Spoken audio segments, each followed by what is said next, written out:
Bonjour, dans cette vidéo, je vous montre deux méthodes pour réaliser le akassa déshydraté. Pour ceux qui ne savent pas, le akassa c'est une bouillie à base d'amidon de maïs fermenté. Avant toute chose, je tiens à vous annoncer que le site internet cookdelice.com a été lancé. Je vous mets le lien de site dans la barre de description. Pour faire le akassa déshydraté, il vous faut de la pâte d'amidon de maïs fermenté. Dans une précédente vidéo, je vous ai montré comment obtenir cette pâte d'amidon. Je vous mettrai le lien de la vidéo dans la barre de description. Pour favoriser la déshydratation, il est important que la pâte d'amidon de maïs soit bien ferme. Personnellement, une fois que j'avais filtré mon amidon, je l'ai laissé au frigo pendant plusieurs heures. Je pense même 3 jours. Vous n'êtes pas obligé d'attendre autant de temps. Juste vérifier. Une fois que votre pâte elle est assez ferme, comme dans la vidéo, vous pouvez tout de suite procéder à la déshydratation.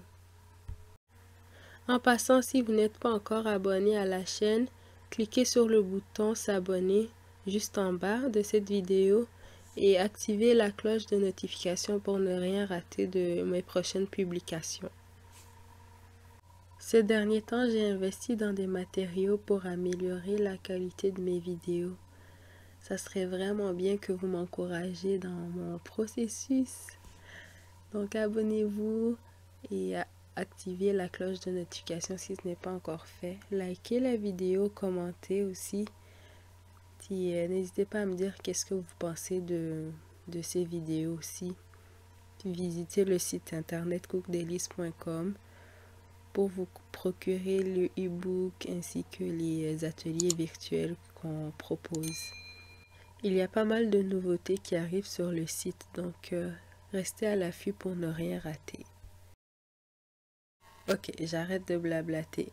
Dans une plaque recouverte de papier parchemin, je viens râper ma pâte d'amidon et je veille à bien répartir sur toute la plaque de sorte à faciliter la déshydratation.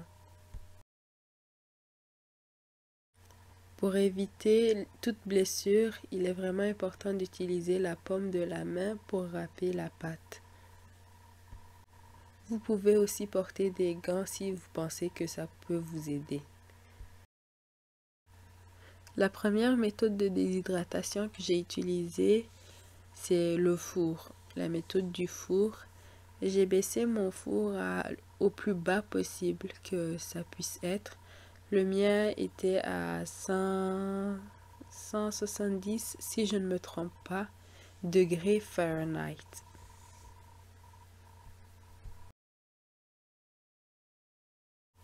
Oui, c'est 170 degrés Fahrenheit. Puis je l'ai laissé là pendant plusieurs minutes, le temps que ma pâte elle soit sèche.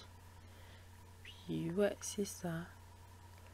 Puis ça m'a pris autour d'1 heure si je ne me trompe pas. Ça fait un moment que j'ai filmé la vidéo, c'est pourquoi je ne me rappelle pas de tout. Mais juste vérifier en fonction de votre four à vous. Ça se peut que ça vous prenne plus de temps que moi ou moins de temps que moi.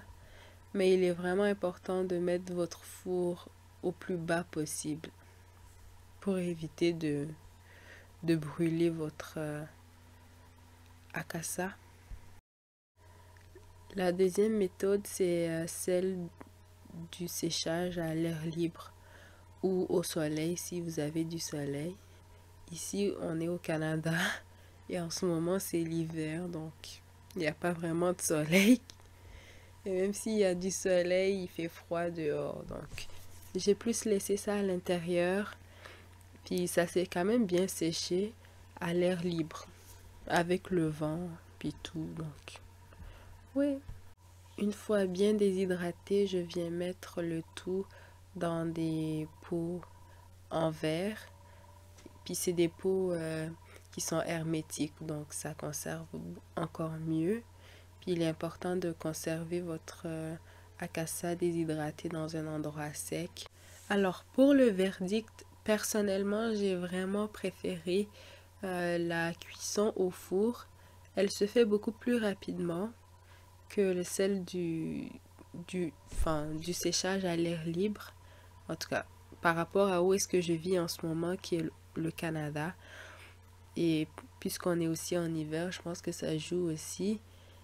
Et j'ai vraiment préféré celle au four parce qu'on dirait que ça précuit déjà l'amidon. Donc, au moment de la cuisson, on attend beaucoup moins longtemps que si on utilise le séchage à l'air libre.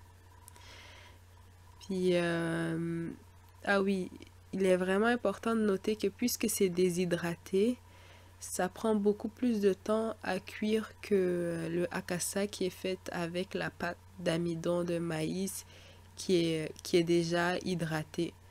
Je vous ai déjà fait la vidéo de comment faire le hakasa traditionnel avec l'amidon de maïs hydraté. Je vous mettrai le lien de cette vidéo dans la description. Comme ça, vous pouvez un peu voir de quoi je parle. Mais oui, comme c'est déshydraté, ça demande un peu plus de temps de cuisson. Et pour la cuisson, dans la vidéo, moi, je vous ai montré avec l'eau de maïs fermentée.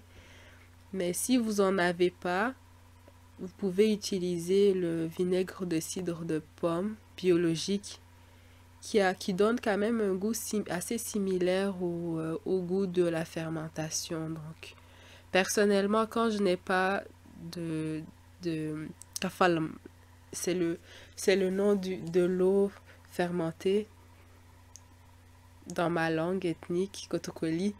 Si vous n'avez pas de kafal, vous pouvez utiliser l'amidon, enfin qu'est-ce que je raconte?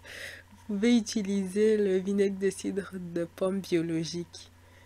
Je trouve que c'est assez... ça, enfin, ça donne un goût quand même très similaire à la fermentation. Je me répète beaucoup, mais j'espère juste que vous avez aimé cette vidéo. Si c'est le cas, mettez-moi un pouce vers le haut, likez, commentez la vidéo et visitez le site internet. Puis soutenez-moi, s'il vous plaît. J'essaie d'être le plus connecté possible ces derniers temps. Puis j'ai investi aussi dans des matériaux, comme je l'ai dit. J'essaie d'améliorer la qualité de mes vidéos. Ça serait vraiment, vraiment cool que vous m'encouragez. Et puis voilà. Mais ça m'a fait plaisir de vous faire cette vidéo. Et on se dit à la prochaine, Inch'Allah. Bye!